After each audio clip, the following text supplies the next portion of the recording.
प्रतिरोध का ऐसा मात्रक है? Option A volt, option B ampere, option C ohm, option D इनमें से कोई नहीं। तो प्रतिरोध का ऐसा मात्रक हमें पता है ओम होता है। पिछले वीडियो में हमने 60 तक के प्रश्नों को कवर कर दिया था, अब हम 60 से आगे के प्रश्नों को कवर करेंगे। नेक्स्ट प्रश्न, लोहे पर जंग लगना क्या कहलाता है? लोहे पर जो जंग लगता है उसे हम क्या कहते हैं हिंदी में?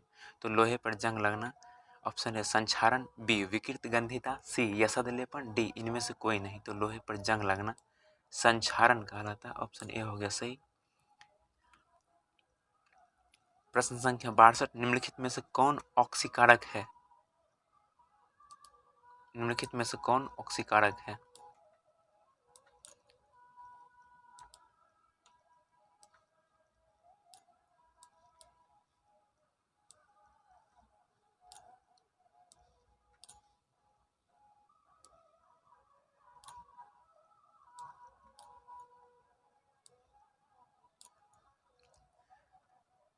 निम्नलिखित में से कौन ऑक्सीकारक है?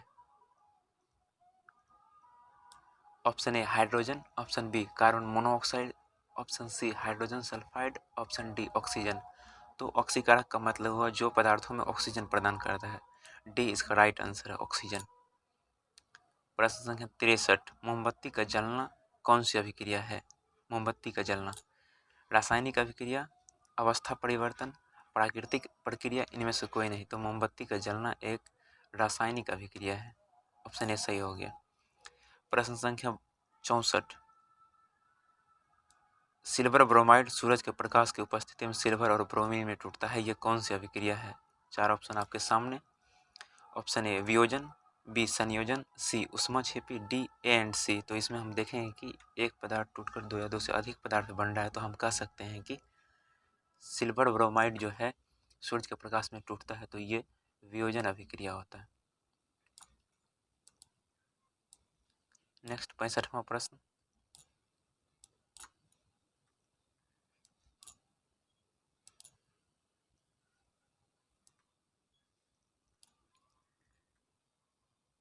शरीर में भोजन का पचना किस प्रकार की अभिक्रिया है? भोजन का पचना, तो ऑप्शन ए अवकरण, बी ऑक्सीकरण, सी उदासीनीकरण, डी वैद्युत अपघटन। तो शरीर में भोजन का पचना एक ऑक्सीकरण अभिक्रिया है। प्रश्न संख्या 66, धातु के ऑक्साइड मूलतः होते हैं। धातु के ऑक्साइड, तो इसमें ऑप्शन आप देखेंगे भस्म, लवण, अम्ल, अधातु। तो धातु के ऑक्साइड आमतौर पर क्षारीय प्रकृति के होते हैं, जिसे हम भस्म कहते हैं।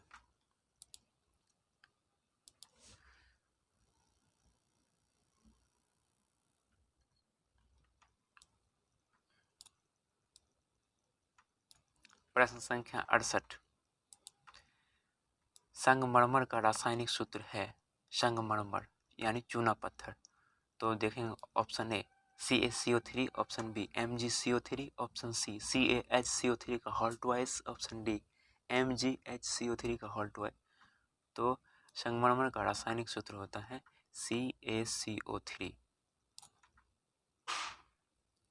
69, NaOH है, सोडियम हाइड्रोक्साइड है, अम्ल, लवण, भस्म, इनमें से कोई नहीं। तो सोडियम हाइड्रोक्साइड एक प्रकार का क्षार है जिसे भस्म कहते हैं।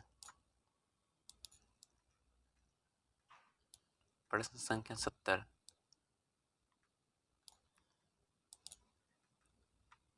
अम्लीय वर्षा में वर्षा जल का pH मान होता है। तो अम्लीय वर्षा जब भी होगा उसका pH मान जो होगा 7 से कम होगा, अर्थात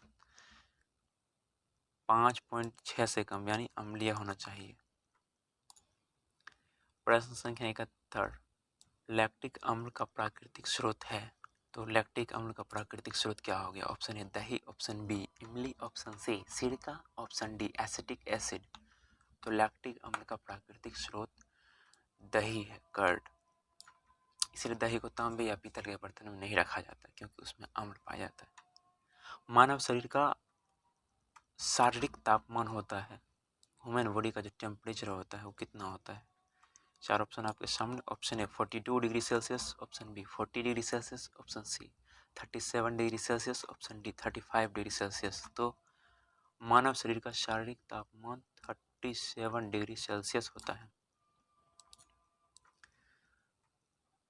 कौन सा अंग उत्सर्जन से संबंधित नहीं है? प्रश्न संख्या 73, कौन सा अंग उत्सर्जन से संबंधित नहीं है? फेफड़ा, अग्नाशय, त्वचा, वृक्क। तो उत्सर्जन से संबंधित कौन सा अंग नहीं है? तो फेफड़ा का भी संबंध उत्सर्जन से है, त्वचा, वृक्क, ये अग्नाशय का संबंध उत्सर्जन से नहीं है।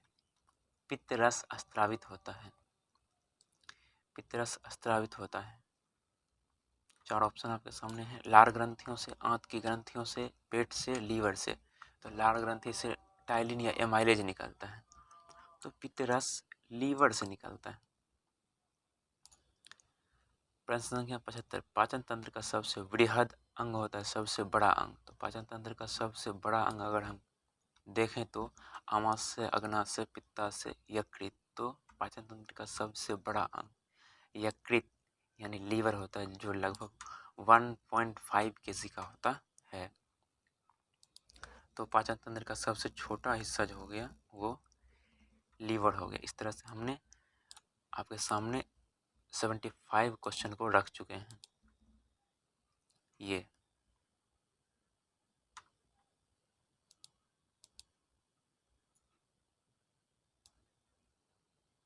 अगर आप चैनल पर नए हैं तो सब्सक्राइब कर लीजिए ताकि आने वाली हर नोटिफिकेशन आप तक पहुंचे।